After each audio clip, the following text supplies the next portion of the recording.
Good morning and welcome to Sharper Iron. Spend the next hour with us studying the living and active Word of God, His two-edged sword of law and gospel, recorded for you in Holy Scripture, all about Jesus Christ, crucified, risen, and descended for you. Thanks for tuning in this morning here on KFUO, Christ for you, anytime, anywhere. I'm your host, Pastor Timothy Appel of Faith Lutheran Church in Godfrey, Illinois. Sharper Iron is underwritten by Lutheran Church Extension Fund. Together in faith, LCEF helps to start, sustain, and strengthen LCMS ministries through financial and strategic partnerships. Visit lcef.org for more information. On this Wednesday, March 18th, we are studying Genesis chapter 31, verses 1 to 24. In today's text, the growing tension between the households of Jacob and Laban leads Jacob to flee from Laban without telling him ahead of time. To help us sharpen our faith in Christ as we study God's Word today, we have with us regular guest, Pastor Sam Beltz. Pastor serves at St. John Lutheran Church in Oskaloosa, Iowa. Pastor Beltz, welcome back to Sharper Iron. Thanks so much for having me, Tim. Looking forward to it. And talk to us about the context of Genesis 31 as we get started today. The dramatic episode of Jacob as you've been studying this, as he enters into Laban's household, as he works for Laban, as he marries Leah and Rachel, as he has his children, all of this after, of course, stealing the blessing from Esau. Jacob is a rather dramatic and divisive figure across many circles about, how is it that God chooses him? Why is it that God sets his favor upon him? If God knows he's going to be a trickster, if God knows he's going to be manipulative and all these sorts of things. And that's a great question to ask. And it just reveals that we're not God, that we're not the ones that pick and choose, that God's the one that picks and chooses. And sometimes his agents on earth are devout and holy and pious in every aspect of their daily lives. Much like one of Jacob and Israel's later sons, Joseph, pious and devout and morally a tremendous amount of fortitude. And then you have all the rest of his other sons that seem to fit in with Jacob, and later Israel's personality, angry, not getting what they want, almost echoing Laban's children here, which is an interesting piece of connection that we can make when we get into the story. Anyway, so the whole context here, if somebody hasn't recently read through the Jacob narratives or the narratives of even Isaac and Jacob in the later episodes of the Genesis account leading up into the captivity of Egypt, it is a dramatic and action-packed in a lot of ways episode. I always wish that Missouri Synod Lutherans would put together good graphic novels of these stories. I see graphic novels every once in a while that take up the stories of the judges or something like that, which is really great. But we need to do this is a call to CPH to get some artists on board to do graphic novels of these episodes, like of Jacob and Laban and Jacob and Esau and all these events of the Old Testament that are really dramatic and have a lot of imagery that we could draw on, and storylines that are important for us to remember. But today we take up the story of Jacob from fleeing from Laban, which again is dotted and connected to all these other episodes that have come before it, that are all matrixed, of course, together, that hold together in this system of God's providence and care. He is the one who is going to have his way in the human creation to bring about salvation through this particular people that have started with Abraham. And there's nothing that's going to stop him, not even the unrighteousness and paganism of Laban, or the trickiness and seeming immorality. Well, it's not seeming immorality. It is the immorality of Jacob. That is not even going to stop. That's not going to stop God from having his way in these episodes, which is a really excellent reminder for us, especially in the season of Lent, I think, that despite our sin, despite our corruption, despite the fact that we still struggle, despite our immorality at times, nevertheless, God will finally have his way. His will finally prevails over all things, even sin and death. And there's nothing we can do to stop that. We cannot do anything to stop this. God is going to have his way one way or the other. Good. All right. So just from the last text, Jacob's flocks have multiplied miraculously, as we will hear again in the text today. That's causing the tension between the two households, and Jacob realizes it at the beginning of this text. So this is Genesis 31, beginning at the first verse. Now Jacob heard that the sons of Laban were saying, Jacob has taken all that was our father's, and from what was our father's he has gained all this wealth. And Jacob saw that Laban did not regard him with favor as before. Then the Lord said to Jacob, "Return to the land of your fathers and to your kindred, and I will be with you." I'm going to pause there at verse 3, this opening scene, which does very much connect to the previous text, but adds this word that the Lord speaks to Jacob as a pretty key part as to why things go the way they do. So talk about the tension that's building between the families and how Jacob realizes it, and then God speaks. Yeah, so I think I never know where to start with this. I'm going to start with the word of God. So this Sounds is good. not a dream. This is not some, meditative hypnosis or anything like this. This is a clear, direct communication from God to Jacob in relation to what his future course is supposed to be. Whereas the call of God in our day, as the writer of the Hebrews lets us know, is mediated through the text of the scriptures and for the purposes of our tradition through the church. That is the official direct call that God uses to assign men or, people to certain offices and vocations across time. Here you have this direct word of God that comes to Jacob, and it now reveals what his future course is going to look like. Returning to the land of your fathers, okay, so that is Isaac and Abraham, and to your brother, right, to Esau, which will, of course, cause tension and anxiety moving forward. This, of course, turns into a whole other episode of Jacob's return with his family, with his children, with his wives, with his flocks back to Esau. You're going to cover that with somebody else probably, which develops a whole other episode here. You have the wrestling with God and all these other instances where the trajectory of Jacob's life changes, but this comes directly from God. And it culminates with a promise. This is a promise that is significant for Jacob. I will be with you. This is a tremendous promise. This promise overshadows it determines and overshadows all other aspects of of what will follow and what has preceded this narrative, as if it hasn't been clear enough already. This is a direct promise that God gives to Jacob about what will happen over the course of the next years of your life. I will be with you. This is a reiterated promise that God has given to Abraham and to Isaac before. This is a promise that doesn't come to Esau. This is a promise that doesn't come to any other person that we know of, that is recorded, at least in the text of Scripture. This is directly for Jacob. This promise, of course, this is important for us in the season of Lent. In the season of Lent, I normally work through the Psalms, but you could just as easily work through this. The chaos, the randomness, the chaos, and the immorality that has taken place over the course of the last several chapters would have us doubting that God is present in and amongst what is taking place on earth. Why would God be mixed up with this? This is a major question that a lot of people struggle with. I am surrounded by Reformed people. If a Reformed theologian were to look at these passages, one of their first conclusions would be God is not present here, the devil is winning, and all these sorts of things, which is probably an accurate thing to say to a certain extent, until this word of God comes, until this gets said. And again, this is not Jacob's musing. This is not Laban's, contribution. This isn't even Leah or Rachel. This is God, like God cracking open the heavens at the transfiguration, which we have all just heard, saying, "This is my son. I love him. Listen to him."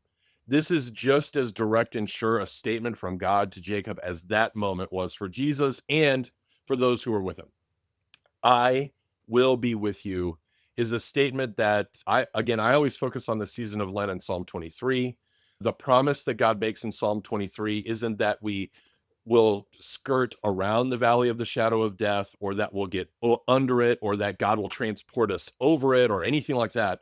The promise of Psalm 23 is that you're going to go through this. I am walking through the valley of the shadow of death, and you are with me. That is the promise. The great promise is that when we go this path through this valley of the shadow of death, when everything seems to be covered by the shadow of death and corrupt and bankrupt of the presence of God, the promise of God, his word, is more sure than what we are seeing going on around us. And that is what God is desiring for Jacob here, is that, like, God's hand has been with Jacob. He's been putting sticks in a trough, and the sheep have been multiplying. Like, what are we talking about here? This God is obviously favoring Jacob throughout his life, leading to this prosperity, which is like, who puts sticks? What I don't know the Arabic farming strategy that goes along with this. What sort of trees, like, what are we really talking about? And where can we get a hold of this? Because beef prices are ridiculous right now, and we need more beef cows. Like, let's get some of these sticks over in the United States and figure this out. But whatever, like, God's presence and God's hand are here, his providence and care, his overreaching will determining the course of life for Jacob and all of creation, as it turns out. And the promise that shines forth in all this is, I will be with you. That is a tremendous promise. We should not overlook this. Now, I just real quick, Pastor, that echoes what the Lord had said to Jacob at Bethel when he was yes, on his way here. And so to hear it repeated, absolutely, we have to pay attention to that, the call at to the come back. departure, right? Yeah. I mean, so like you were saying, all these things are interwoven. That's the connection to Bethel. So there we got the Lord's word to Jacob. Any thoughts about the situation, the rising tension between the two households? Yeah. So this of course, this completely makes sense. The real world, like, sort of on the ground, this is not exceptional. This is boring and predictable. This is exactly the way any sinners would work if some new son-in-law marries into the family and has tremendous success in the father's business, or whatever, and the sons, the natural born sons, can't get it together. I think I have heard about this actually happening. Somebody coming in from the outside, entering into a family business. That person from the outside has insights and success and management skills or whatever. They're able to see things and delineate things. The success of the business increases, and the business owner, because he's a savvy business owner, starts leaning towards this outsider who has now come in to have success and to fortify the family business and to fortify the family earnings, where the natural born sons are sort of, just not as good at it. Right. That seems to make complete sense to me. I think I've heard that story. I've seen movies made of this story. I've read books about this story. This is a completely relatable, boring and predictable story. And so is the reaction of the sons of Laban. They see this outsider come in. They're mad. They they think it's by whatever, this manipulations and thievery, which would make sense given Jacob's history, that he has come to the success of these flocks. As it turns out, it's by this ridiculous stick method of, breeding sticks and drinking stick water or whatever's going on, eating stick food.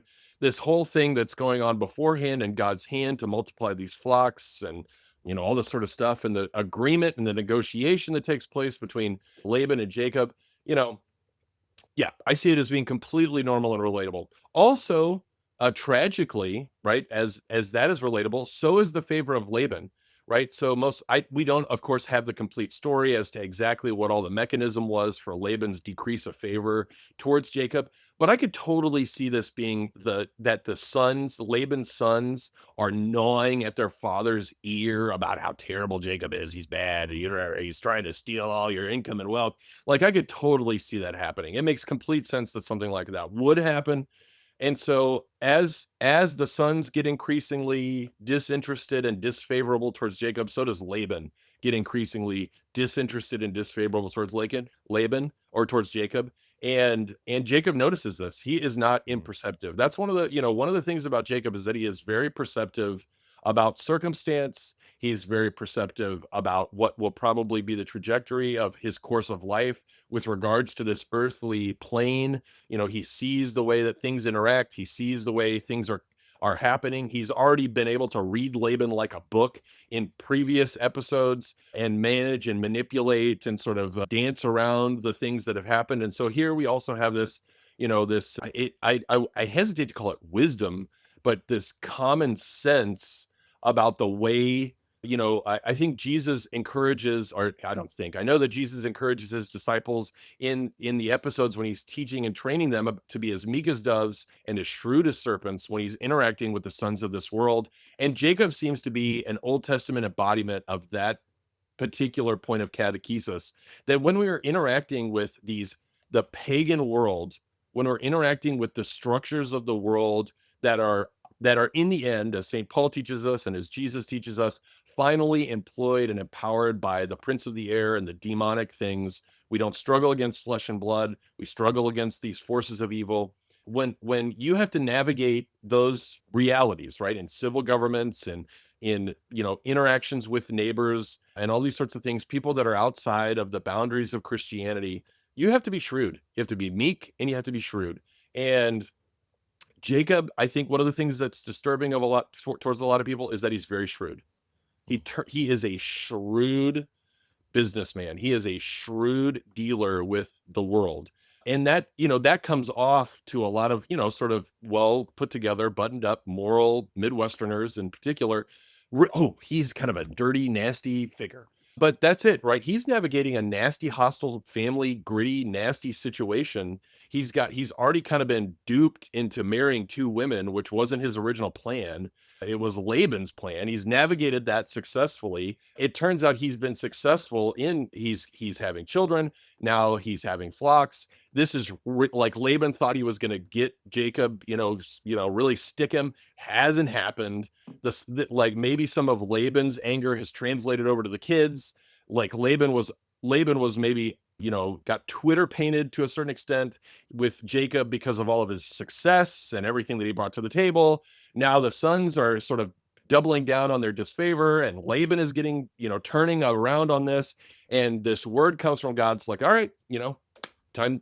I have what I brought you here for, the word that I gave you at Bethel, as you mentioned, has now run its course. And now it's time to move. Now it's time to go. I think this is a fair consideration. If we wanted to go beyond this, talking about the call, you could talk about it officially as sort of the deliberations that pastors go through.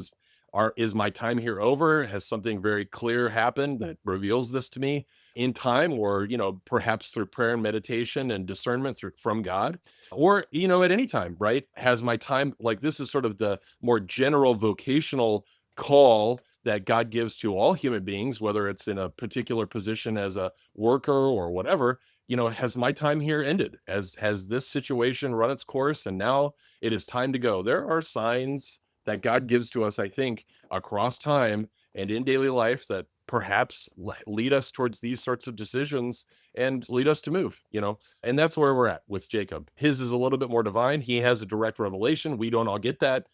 Generally that is not something that happens, but now he has it, and he's going to be, making his preparations for departure.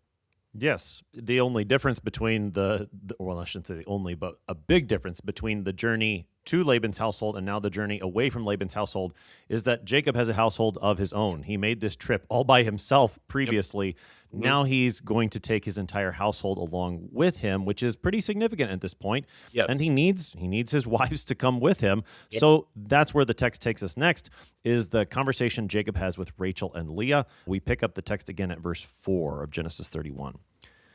So Jacob sent and called Rachel and Leah into the field where his flock was, and said to them, I see that your father does not regard me with favor as he did before, but the God of my father has been with me. You know that I have served your father with all my strength. Yet your father has cheated me and changed my wages 10 times. But God did not permit him to harm me. If he said, the spotted shall be your wages, then all the flock bore spotted. And if he said, the striped shall be your wages, then all the flock bore striped. Thus God has taken away the livestock of your father and given them to me. In the breeding season of the flock, I lifted up my eyes and saw in a dream that the goats that mated with the flock were striped, spotted, and mottled. Then the angel of God said to me in a dream, Jacob. And I said, Here I am. And he said, Lift up your eyes and see. All the goats that mate with the flock are striped, spotted, and mottled. For I have seen all that Laban is doing to you. I am the God of Bethel, where you anointed a pillar and made a vow to me. Now arise, go out from this land and return to the land of your kindred. Then Rachel and Leah answered and said to him, Is there any portion or inheritance left to us in our father's house? Are we not regarded by him as foreigners? For he has sold us, and he has indeed devoured our money. All the wealth that God has taken away from our father belongs to us and to our children. Now then, whatever God has said to you, do." And that's verse 16. We'll pause there again. So you mentioned the shrewdness of Jacob. And in verse 4, it's a small thing perhaps, but I think you see his shrewdness, that he calls Rachel and Leah, and they actually go to have this conversation out in the field where the flock was. It seems away from anybody. You know, like that's not where you would expect to have a conversation with your family like this, but I think that's part of Jacob's shrewdness. Yep. No, it is. I mean, you would expect this out of some gritty mobster movie, like out in a cornfield in New Jersey or something like that, right? Like, let's get out of town. Let's get away from all the wires and the brothers and the servants and, who knows who could be hiding in the flocks and all that sort of stuff. Let's get out here into the middle of nowhere and let's have our conversation. That's the way I act in my household with my 6 kids. Like, I have to go into my room and then into my inner closet with my wife to have any sort of private conversation when we want to talk about anything.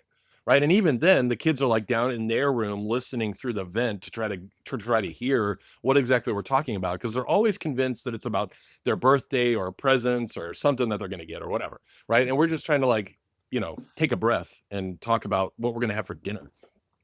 So Jacob and his wives go out into the middle of the field with all the flocks, and they have this.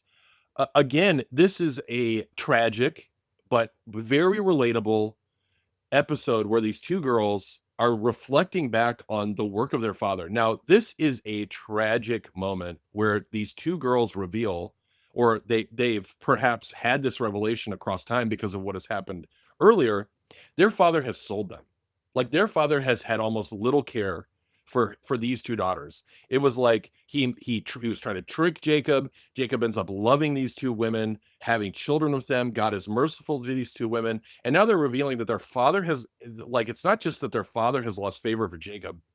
Their father has lost favor for them, his daughters. And their father has consumed the whatever inheritance might be coming to them, the money or inheritance that might be theirs to take with them to make their family, that's all been eaten up by Laban's household. So this tragic, death that is taking place. These girls are, to a certain extent, mourning the loss of what should be, in many minds, one of the most secure relations between a father and his daughter. And I hope that my relation with my daughters is always good. I hope to never turn a back on my children. I pray that we can always be relational and friendly throughout all of our days. That is my prayer for me and my children. One of my prayers for me and my children, that we can grow to be friends, that we can grow to have a good relationship, that we can increase in our love for one another and not our disfavor. But here you have this tragic story of a father who has increasingly disfavorable towards his 2 daughters who have married Jacob. And it's probably because they've married Jacob and of Jacob's success that his favor for them has decreased, because they're both happy with Jacob, right? They have received children from Jacob and from God, right? From Jacob's God. The God of Laban, the gods of Laban have not been favorable to Laban. The gods of Laban have not been favorable to Laban's daughters. You see this now, like you've seen it in the past between the Philistines and Israel, or as you will see between the Philistines and Israel, and in other aspects between Abram and Isaac. Like, when God sets his favor on you, when he has determined that you are his, there is nothing that can thwart him. What thwarts is us, right? What thwarts is our perception, our faith or lack thereof, our insights into God and what he is up to. When we fall on the fact that he is disfavorable to us, when we fall on the fact that he cannot be trusted, when we fall on the fact that he's holding out on us, then we succumb to that. And that's never true. That's the thing. That's never true. God is steadfast and loving and kind, and he always wants what's good, not only for his creation, but also for his people. It's when we become convinced that he doesn't want that things always fall apart. And thankfully, Jacob doesn't believe that. He has these constant reminders from God, as we hear here from Bethel, as we have heard from Isaac, as we have seen from Abraham. God's favor is with Jacob.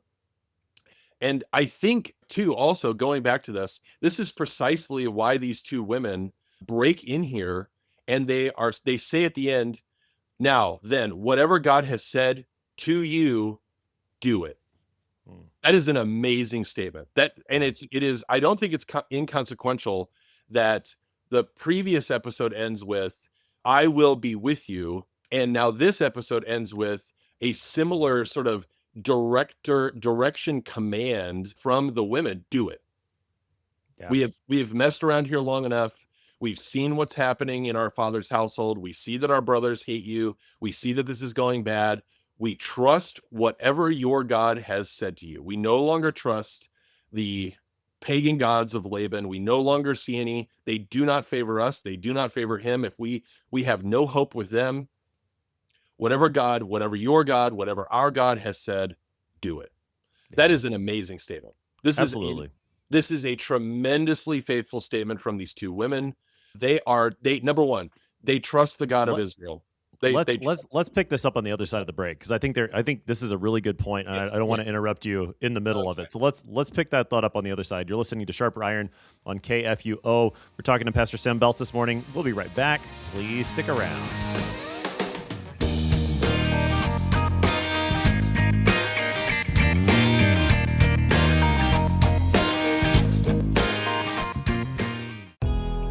Who does Lutheran Church Extension Fund serve, you ask? It's simple. We serve Lutheran Church Missouri Synod ministries and church workers with loans and ministry services.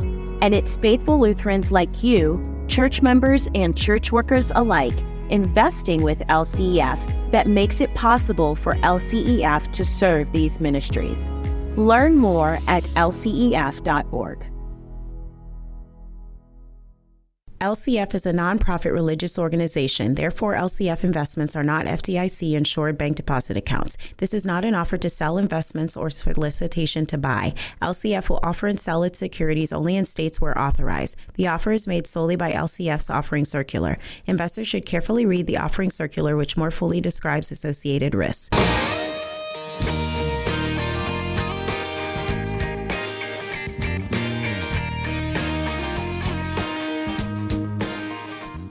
Welcome back to Sharper Iron. It is Wednesday, March 18th. We're studying Genesis chapter 31, verses 1 to 24 with Pastor Sam Beltz. He serves at St. John Lutheran Church in Oskaloosa, Iowa. Pastor Beltz, prior to the break, we were talking about the faithfulness of Rachel and Leah at the end of verse 16, where they tell Jacob, "Now then, whatever God has said to you, do." And I know you've got a lot to say on that, but before you do, it stands out to me thinking through Genesis, when Eve gave Adam the fruit, yep, and when Sarah gave Hagar to Abraham. And yep, this is, obviously temptation comes from all over the place. It's not just the wives that are tempting their husbands, but it does strike me that from this family, with all of the dysfunction that you've seen in the previous chapter when it came to their kids, that suddenly you have these two wives who are being very faithful, yep, and directing Jacob not to listen to what they think, but to listen to what God has said is a marvelous picture of a again, I know Jacob's family's got its problems, to be sure, but to see the faithfulness at this moment is a beautiful thing.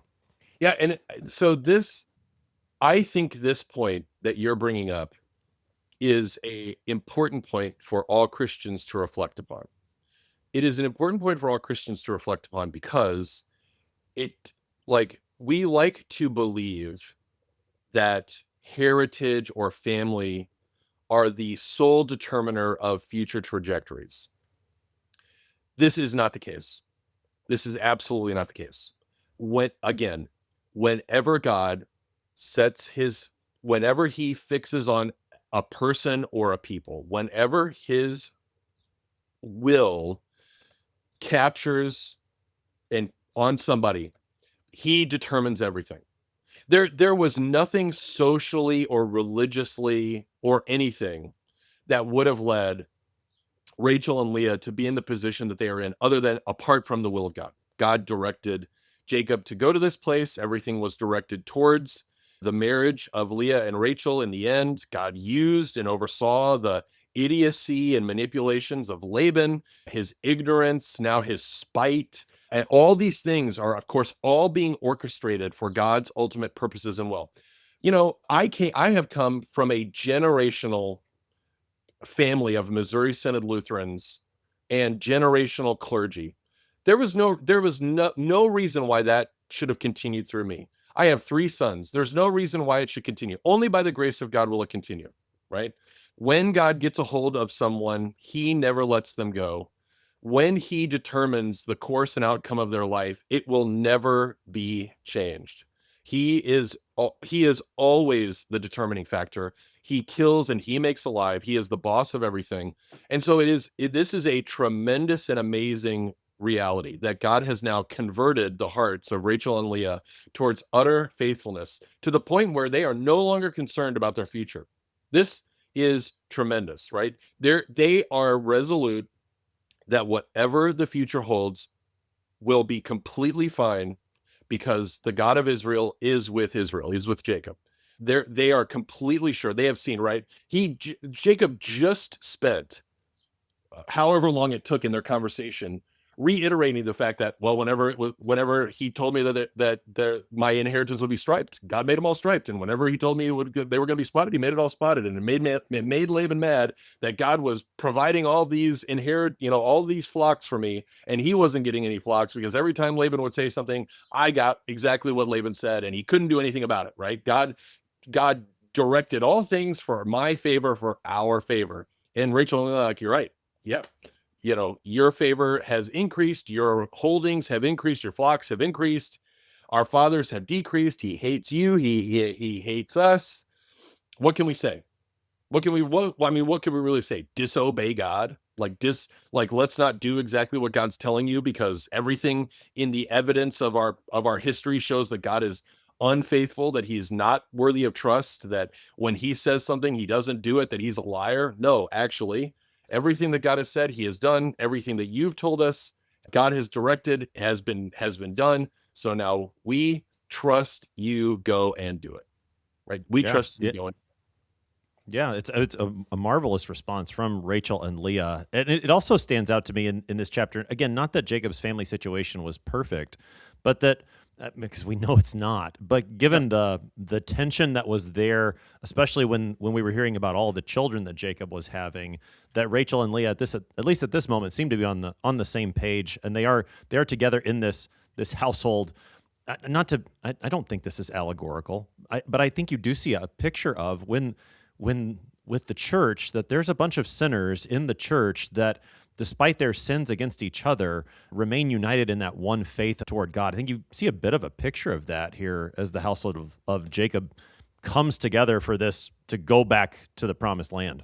Yes, that I think what you're trying to summarize is love covers a multitude of sins. Yeah. Exactly what this is, right? Leah and Rachel, their love for Jacob has increased. Why is their love for Jacob increased? Because their love of God has increased. This is a direct correlation. The increase of faith and the increase of love are directly correlated, not caused, correlated. This is important for Christians to relate to. This isn't just important for Christians to relate to. This is important for married people to relate to, right? The success of Jacob is driven by God. He's shrewd. He is prudent. He navigates the earthly things well, to succeed. But above all, he listens to God. If you are a young man looking for a wife, find a woman that listens to God. If you are a young woman looking for a husband, find a man that listens to God. Above it, he might be a garbage man. He might be a plumber. He might, whatever it might be. If he is a faithful, devoted, church-going, humble man or woman, what more could you really ask for? He could be a sheep herder in Wyoming, whatever. If he is faithful and his love for God is clear and evident, that is a good man. That is a good woman. And who knows what the future might hold? That is, of course, the underlying reality. Who knows what God might do with a sheep herder in Wyoming? And I'm not trying to focus like sheep herders, Wyoming, right? There's a lot of Lutherans that do sheep in Wyoming. Okay, fine, right? The point is, when the love of God, when the faithfulness towards God, and when love increase, generally good things come. Earthly rewards come. It doesn't necessarily correlate that earthly rewards will come, but in the case of Jacob and Leah and Rachel, earthly rewards came. They had plenty of provisions for daily life. They had children, and they have an increasingly loving relation with each other. What more could you ask for as a man or a woman? To have an increasingly loving and increasingly homogenous home filled with children, and on top of all of that, you have your earthly needs cared for because you've made prudent financial decisions and God has blessed those things, right?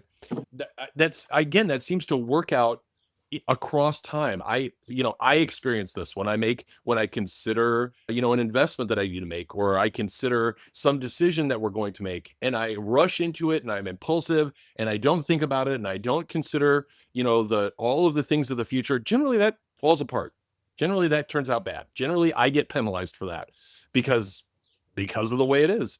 When I'm prudent and thoughtful and I consider things and I pray and I deliberate and I ask about the benefit of it towards our household, and I consult with my wife, like what Jacob is doing here with Leah and Rachel, like, listen, this is the way it's going. And they're like, yep, that's the way it is. Let's do this. Generally things go a lot better.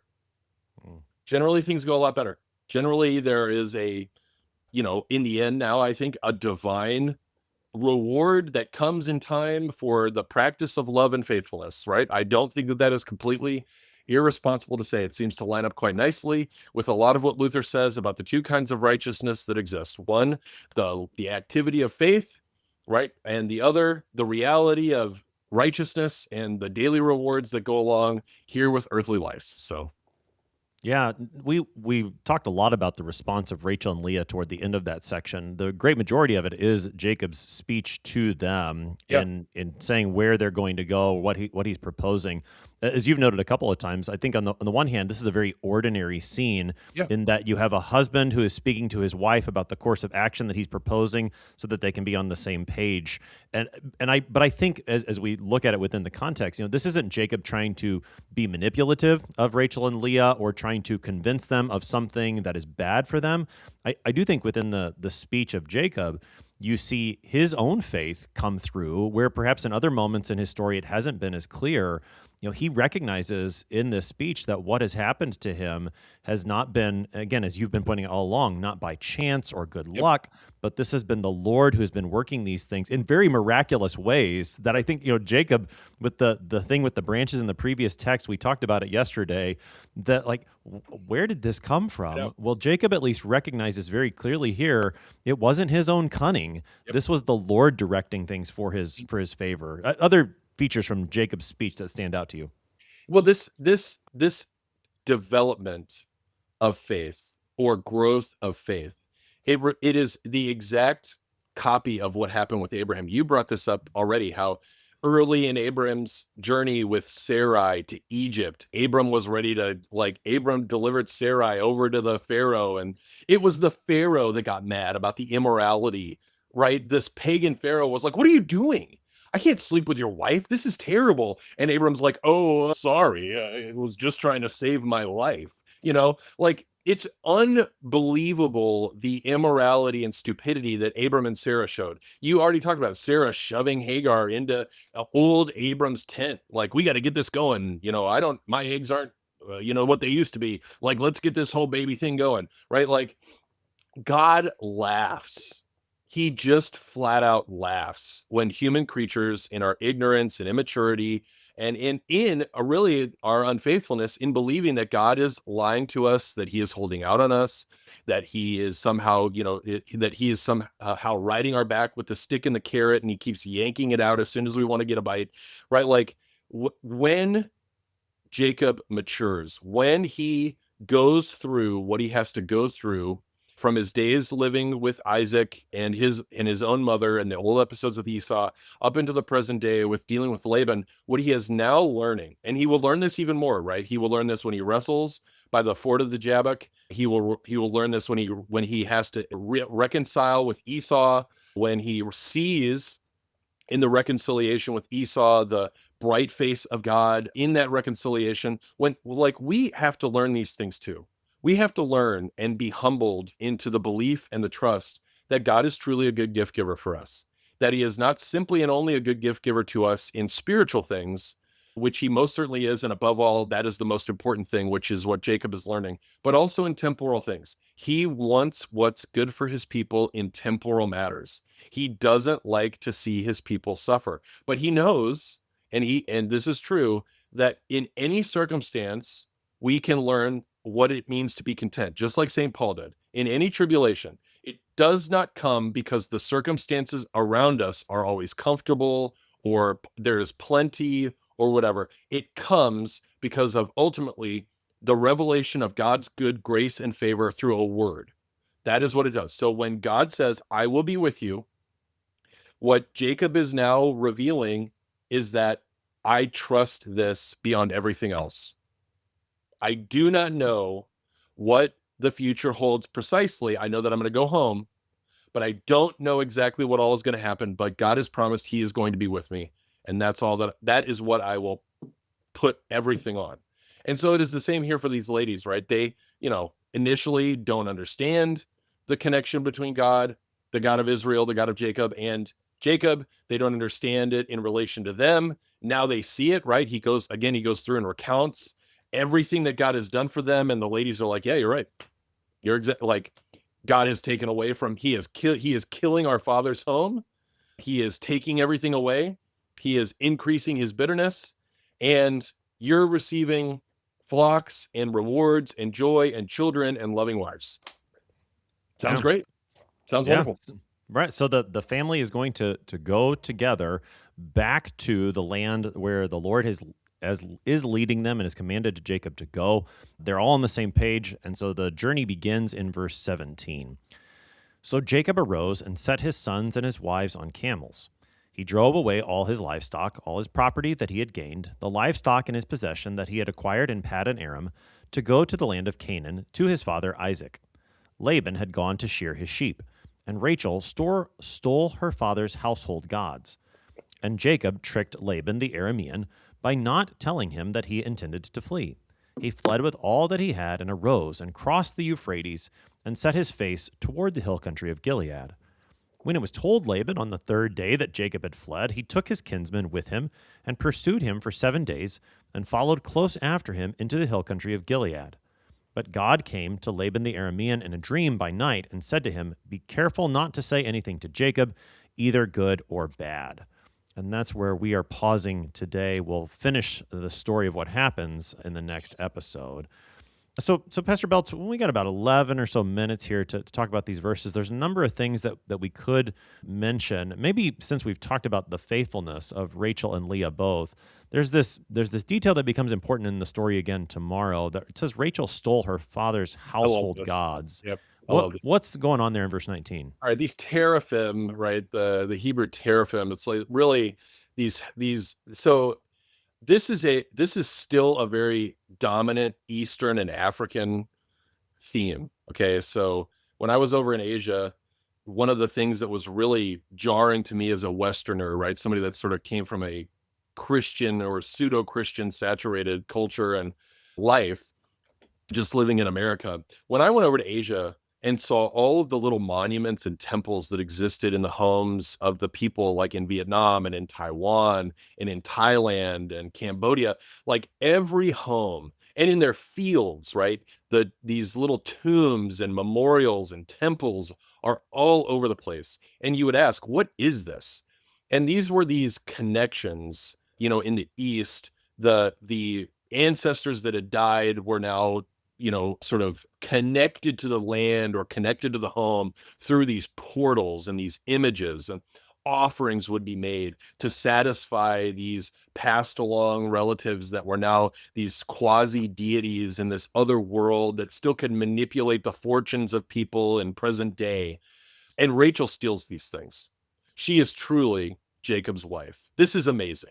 Right? She steals these things out of the home. Now, this is a tremendous sign of judgment against Laban, that the daughter takes these religious totems out of the home. This is a scandal to Laban. So one of the things, one of the most astounding and terrifying moments that I had when I was a missionary over in Asia was that, so sadly, when I was in Taiwan, or not sadly, but beneficially, there's a lot of females that convert to Christianity before males, and it's because for males, the maintenance of this sort of household god religion is drummed into them from birth, that they are the ones that carry that through the male lineage of the household. They have to continue this worship of ancestors.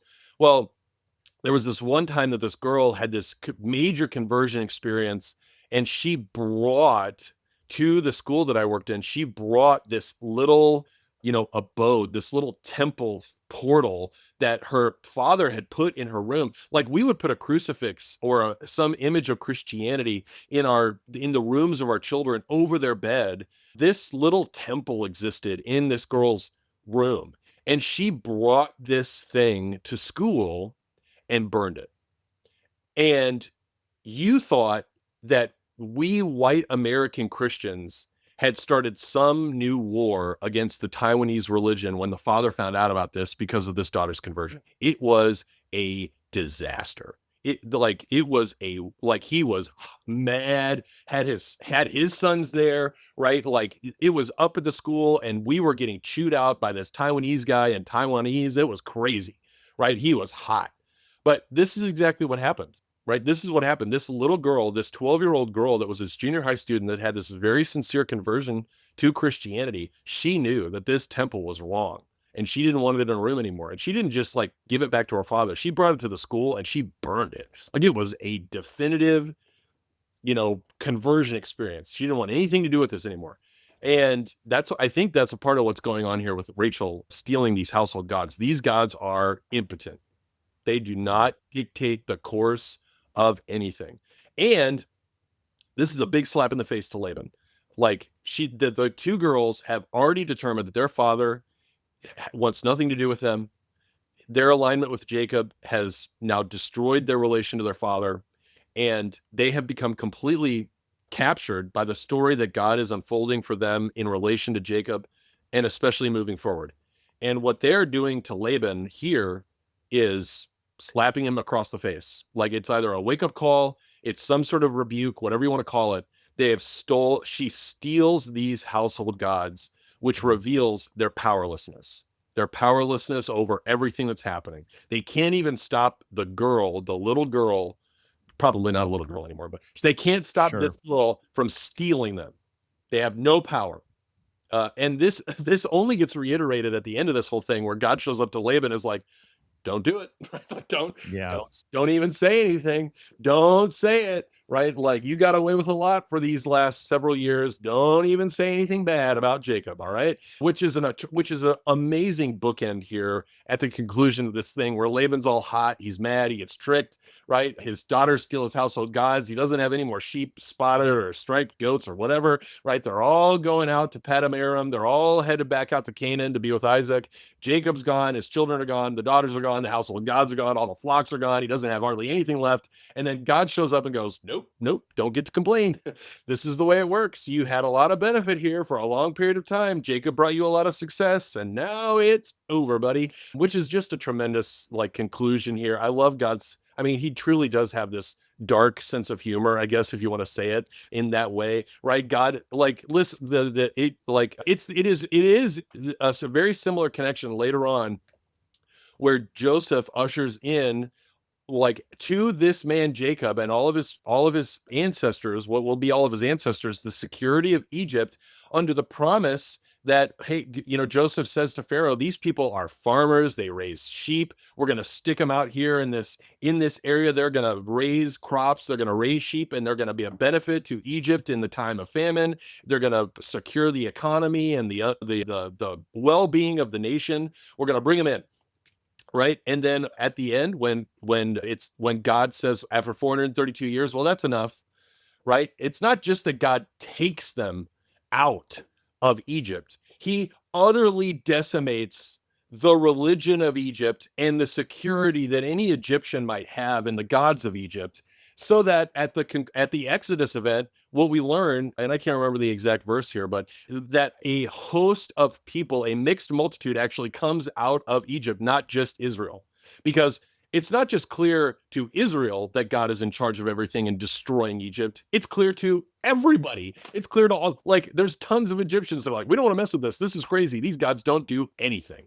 Our gods are worthless. We got to stick to this God of Egypt or this God of Israel. He's the true God. And so that's a really similar episode to what you have here, this mini Exodus coming out of Laban's household, this revelation that Laban's religion, that these idols, these household gods that he has are impotent, that all of the malicious works that Laban has tried to foist now upon Jacob and his children and his daughters it's impotent too. God's hand is with Jacob. And just like it's a little less dramatic than the closing up of the Red Sea over hard-hearted Pharaoh and all of his hosts. But here at the end, God is standing with his hands up, and to Laban goes, don't even talk.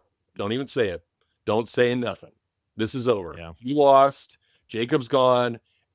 And you don't, that's it. Right. So I love it. I love the way that this all comes together. I love the connections that you can make to other stories. I love the humor here from God. At least I interpret this as, I find this very humorous, the way that God sort of ends this episode. Don't say anything good. Don't say anything bad. Don't say nothing. Right. Yeah. Yeah. No, I think just a couple of thoughts to what you said about the household gods.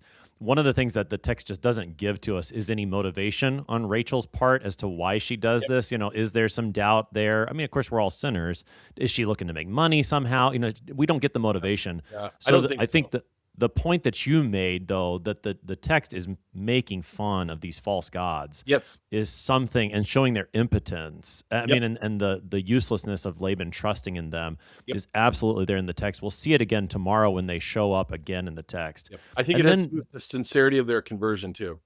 Yes, yeah. And then the other thing, if they believe they had any power, there's no way they touch these things. If there was any sort of strange spiritual force or power that they credited to these images, there's no way they touch them. They go in there and they wipe them off the shelf, stuff them in a bag, and throw them over their shoulder, right? Showing just what sort of trash they actually are. So sure. And then the other thing, the similarities to other stories, the idea of the people of God, the people of Israel, fleeing away from someone who has made them slaves, and that person chasing after them and catching up with them, and the Lord rescuing them. Like, it's not the exact same story as the Exodus, but it's looking forward to that. Even with the defeat of the false gods of Egypt, you have the defeat of the false gods of Laban here. Like, all of these things are setting the stage for God's deliverance. And I think maybe that's the way to wrap this up today, is that we are seeing here the Lord delivering Jacob according to the Lord's promise. He's being faithful and bringing Jacob to the place that he has promised to give him, along with all the blessings that he's been given along the way. So it's fitting into that larger story that ultimately points us toward the deliverance that is ours in Christ Jesus. Pastor Sam Beltz serves at St. John Lutheran Church in Oskaloosa, Iowa. He's been helping us today to study Genesis chapter 31, verses 1 to 24. Pastor Beltz, thanks for being our guest today. So nice to be here again, Tim. Looking forward to the next time already. I am your host here on Sharper Iron, Pastor Timothy Appel of Faith Lutheran Church in Godfrey, Illinois. If you have any questions about this text, send an email to kfuo@kfuo.org. It is always a joy to hear from you. Join us again tomorrow as we keep reading in Genesis chapter 31 to see what happens in the interaction between Laban and Jacob.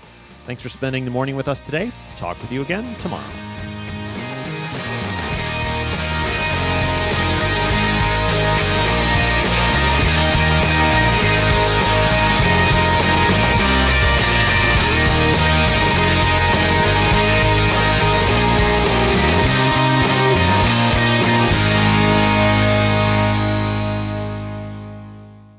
Showing support for KFUO is now easier than ever. You can sport a KFUO shirt, swag, or even socks by visiting our online store. Go to kfuo.org/store and order high-quality KFUO-branded merch. You no longer need to wait for our annual share-a-thon for a chance to show your KFUO spirit. Visually share and wear this ministry out in the world by checking out our selection. Every purchase helps to support our proclamation of Christ for you, anytime, anywhere. Go to kfuo.org/store.